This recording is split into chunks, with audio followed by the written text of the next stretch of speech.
Hello, welcome to this Community Health and Wellbeing Worker presentation. My name is Natalie Hicks. I'm an occupational therapist and community health and wellbeing lead at Training 2000.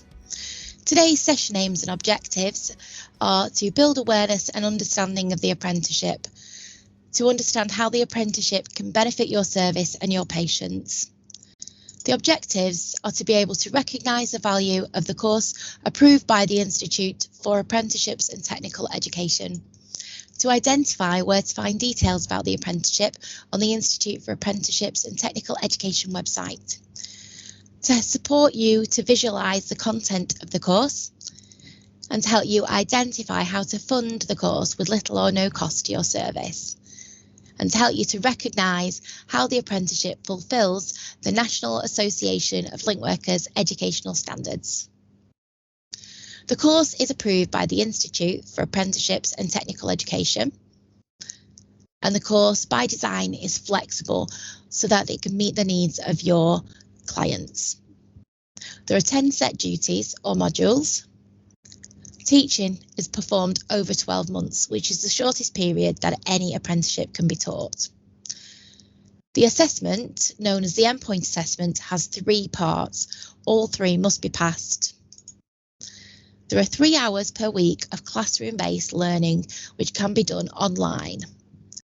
There are also 3 parts per week of training whilst the apprentice is at work. This is why it is an apprenticeship. The Institute for Apprenticeships and Technical Education is also known as IFATE.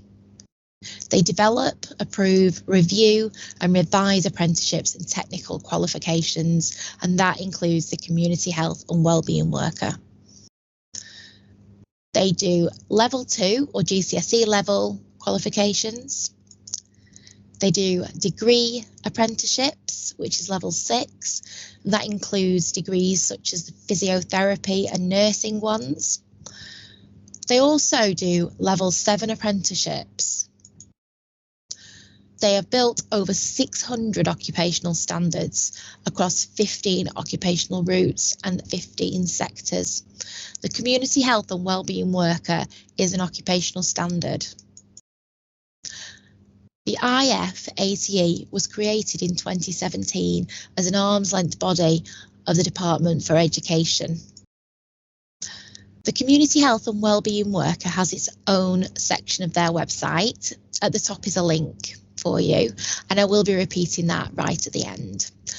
You can also go onto their website and they have a little search button right at the top, and you can put in Community Health and Wellbeing Worker and it'll bring you up to this page. So as you can see, they have details of the standard, an overview of the role and a little bit of information. As you can see at the top here, there's a little search box and you can put Community Health and Wellbeing Worker, and that's at the top of every page. There's a little video showing you me moving through it. There's the assessment plan for you. You can click on that. If you click on this, print the occupational standard, including PDF, it brings up a little print, but it's in a PDF format, so it's much better for printing. As you can see, it's great. So you can print that off and have that as a document. You can print it to PDF to save. These give you all the job titles that this is suitable for, so it's not just for link workers. These are all the occupational duties, and we have something called knowledge, skills and behaviours, or KSBs, and you need to meet knowledge, skills and behaviours for each duty. Some are repeated, but most of them are unique for each one. You can click on them that take you down to that knowledge, skill or behaviour, and they're all given you in detail. They're the same as what we get as trainers, so you can have lots of information on here about that qualification or occupational standard. It's very in-depth, really good website. So as I say, there are 10 duties on the course and they all have knowledge, skills and behaviours that are taught to the learner, and this is just going through them for you very briefly so you can have a little look at them. And they're all on the website, so you get all that information on there. Now, also on the website is details about the endpoint assessment, which is very important. They have to be assessed. So as you scroll down, quite towards the top is the assessment plan. If you click on that, that takes you straight to a PDF about the assessment plan. It's quite a large document. You scroll down, towards the top of the document is the EPA summary table, and that's quite easy to understand. So it tells us about what they have to do while they're on programme. So as I said, it's 12 months. So they need to train to develop the knowledge, skills and behaviours. They also need to train towards English and Maths level 2. So if they haven't got a GCSE English and Maths that they can evidence, they can do that whilst on the course. They also need to compile a portfolio of evidence showing that they can do that knowledge, skills and behaviours. And at the end of the 12 months, they move into the Endpoint Assessment Gateway, which can be up to 3 months. So that's to ensure that they're at that stage where they can pass the endpoint assessment and they submit their portfolio of evidence to the exam board. After that, they move into the endpoint assessment. So assessment method 1 is a multiple choice test, and they either fail or pass.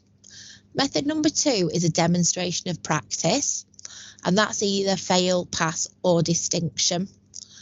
Method number 3 is a professional discussion underpinned by the portfolio of evidence. So that evidence, that portfolio has been submitted and they're questioned on that. So that's fail, pass or distinction. So overall, they'll get either a fail, a pass or a distinction. Funding. So is your employer's annual salary bill over £3 million?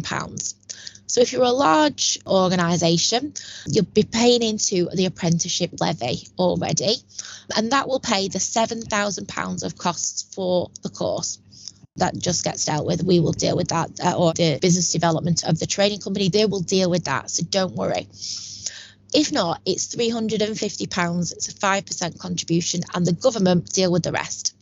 Or you can get a large organisation to do a donation of their levy pot for that £7,000. So it's minimal contribution. The National Association of Link Workers have education standards that they want for link workers to ensure that they're good quality. So they've got like a big booklet of their education standards that they recommend to make sure, you know, things like CPD and personal development. And this apprenticeship meets those education standards. So as you can see here in the right-hand bottom corner, apprenticeship is mentioned in this picture. And this is from their website.